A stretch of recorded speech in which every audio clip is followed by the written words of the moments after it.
Bueno, muchísimas gracias a los organizadores, a los miembros del proyecto Educar 2050, a Manuel por haberme invitado. Yo voy a compartir con ustedes algunas ideas que surgen de trabajos de investigación en los que me ha tocado participar en los últimos años y del diálogo, de la observación y del trabajo con maestros, de un tema que, como lo han dicho mis predecesores y como lo ha dicho un reconocido teórico de la educación canadiense, Michael Fullan, en una frase que ha sido repetida centenares y centenares de veces, me toca hoy abordar un problema y un tema que es el de los docentes, que es a su vez el principal problema que tienen los sistemas educativos, pero a su vez la única solución. Este es un tema, el de las políticas docentes, de gran complejidad. Gran complejidad, en primer lugar, cuantitativa, porque los ministerios públicos en todos los países del mundo y fundamentalmente en América Latina, los ministerios de educación son los principales empleadores que tiene el Estado. Eso nos da cuenta de la complejidad cuantitativa que tiene esta temática.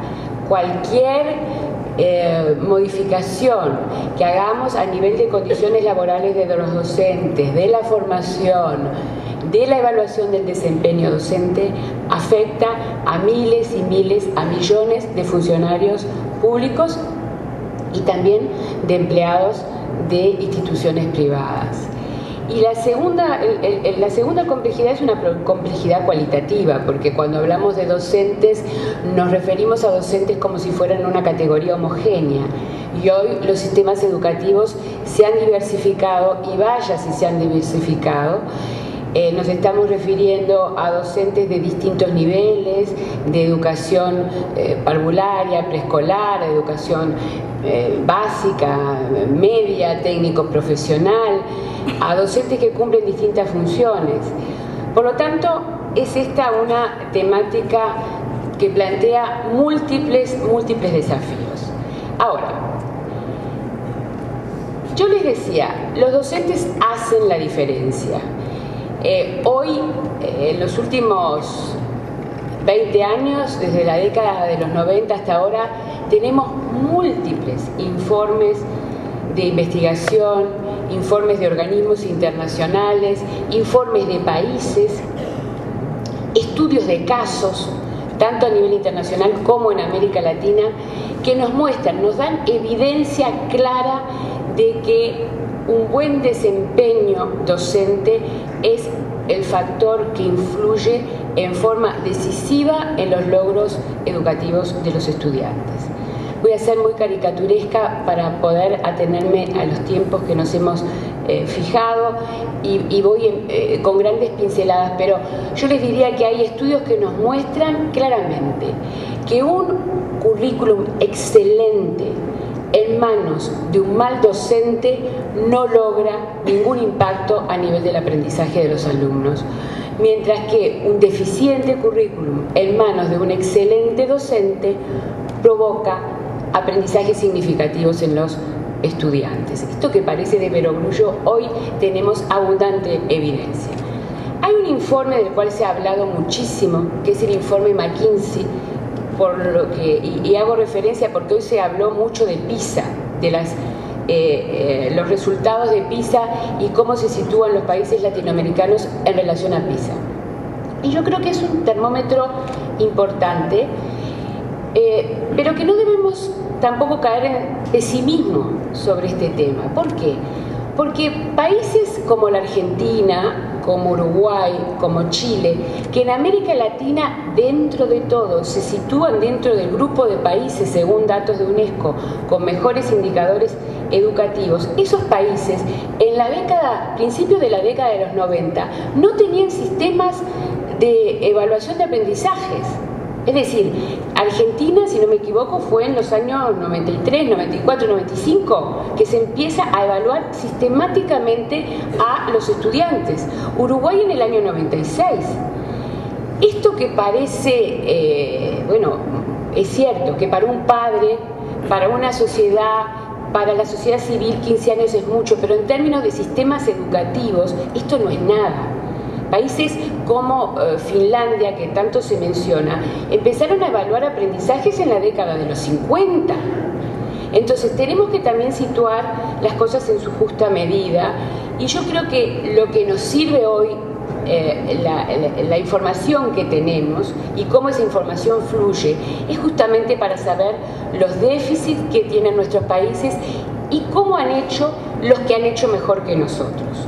No porque existan las recetas, yo no creo en las recetas, pero sí creo que hay ingredientes de una buena receta. Es decir, hoy somos capaces de identificar qué han hecho los países como Finlandia, como Australia, como Nueva Zelanda, como Corea, que tienen buenos resultados a nivel de aprendizajes, y qué ha pasado con los docentes. Esas evidencias nos muestran que estos países han cambiado, y han cambiado porque han mejorado sus políticas educativas. Es decir, en Finlandia hay varios estudios, en Nueva Zelanda también, en Corea, que muestran que el quiebre se produce cuando cambian las políticas, cuando se dan cuenta de que había políticas que en el fondo estaban promoviendo un deterioro de las condiciones del trabajo de los docentes, que había desmoralización en los docentes, que había abandono de la profesión, que había ausentismo, que había crisis de identidad. Entonces se dice en estos países, bueno, algo tenemos que hacer.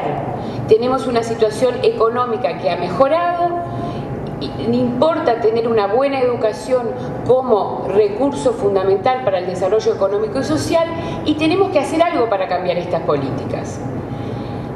A su vez, no solo tenemos que ver qué ha pasado con las políticas docentes de estos países que han tenido buenos resultados, sino que tenemos que tener en cuenta cuáles han sido los cambios que se han producido en los últimos 30 años. Y estos cambios han sido muchos y han impactado mucho la tarea del docente.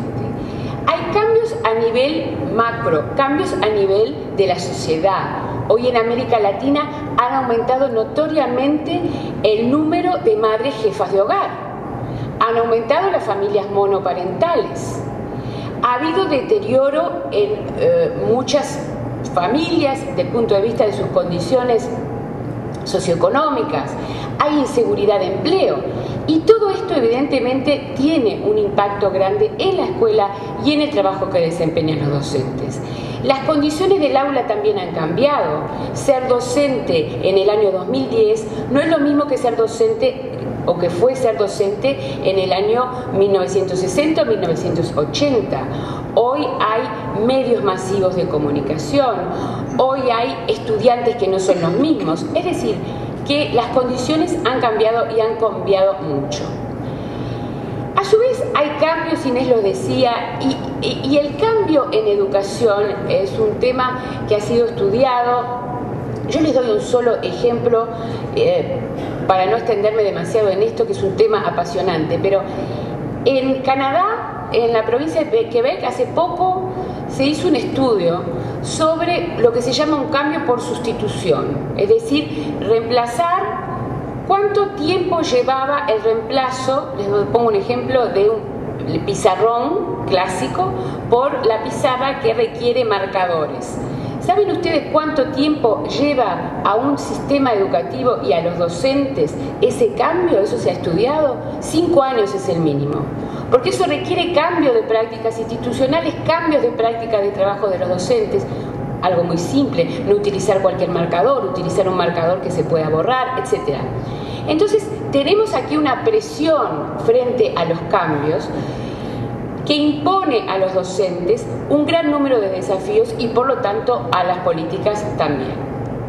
Yo les decía, hay un cambio hoy en las condiciones de trabajo de los docentes, hay mayores demandas hacia las escuelas, hay un alumnado que es cada vez más diverso, hay ambientes de aula complejos, tecnologías, está todo el tema de los valores, y esto nos hace hoy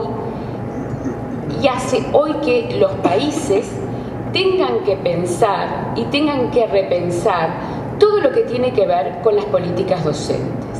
porque, como tantas veces se ha dicho, seguimos o estamos frente a dos agendas. Una agenda de todo lo que quedó pendiente del siglo XX, una agenda del siglo XXI que plantea enormes desafíos, con docentes muchas veces formados de acuerdo a modelos del siglo XX, cuando no del siglo XIX. Entonces, ¿qué es lo que está pasando hoy en nuestros países? En nuestros países estamos teniendo en toda América Latina enormes